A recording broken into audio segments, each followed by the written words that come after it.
નમસ્કાર દર્શક મિત્રો, કેમ છો? આજ તારીખ 17 માર્ચ 2025 સોમવાર, તિથિ ત્રીજ અને આપ નિહાળી રહ્યા છો તાપીમિત્ર અખબારની યુટ્યુબ ચેનલ તાપીમિત્ર ન્યૂઝ।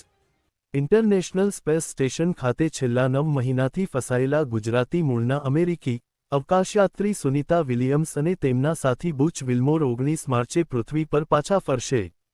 તેમને લાવવા માટે નાસા અને એલન મસ્કની કંપની સ્પેસએક્સ દ્વારા લોન્ચ કરાયેલું ફાલ્કન 9 સ્પેસક્રાફ્ટ લગભગ 28 કલાક બાદ કુ-10 સાથે ઇન્ટરનેશનલ સ્પેસ સ્ટેશન ખાતે પહોંચી ગયું છે।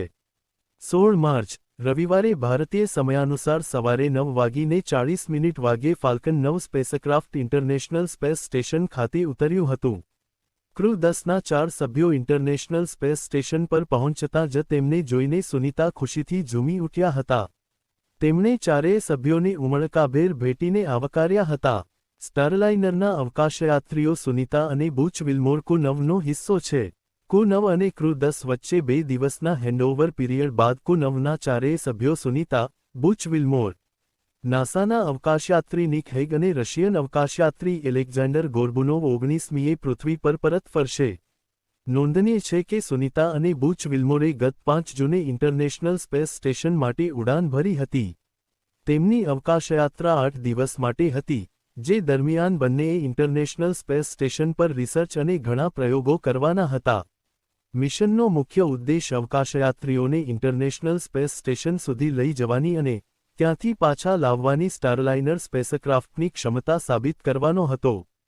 પણ સ્ટારલાઇનરના થસ્ટરમાં ખરાબીને કારણે સુનિતાની વાપસી ટળતી ગઈ। નાસાએ જણાવ્યું હતું કે સ્ટારલાઇનરના સર્વિસ મોડ્યુલના થસ્ટરમાં નાનું હિલિયમ લીકેજ છે। 25 દિવસ બાદ સ્પેસક્રાફ્ટની કેપ્સ્યુલમાં 5 હિલિયમ લીક થયા। 5 થસ્ટર કામ કરવાનું બંધ કરી ચૂક્યા હતા।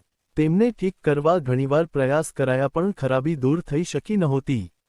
આ કારણથી સુનિતા અને બુચ વિલ્મોરની વાપસી ટળતી રહી હતી। નવા અપડેટ સાથે ફરી એકવાર જલ્દી મળીશું અને હા યુટ્યુબ ચેનલ સબસ્ક્રાઇબ કરવાનું ભૂલતા નહીં।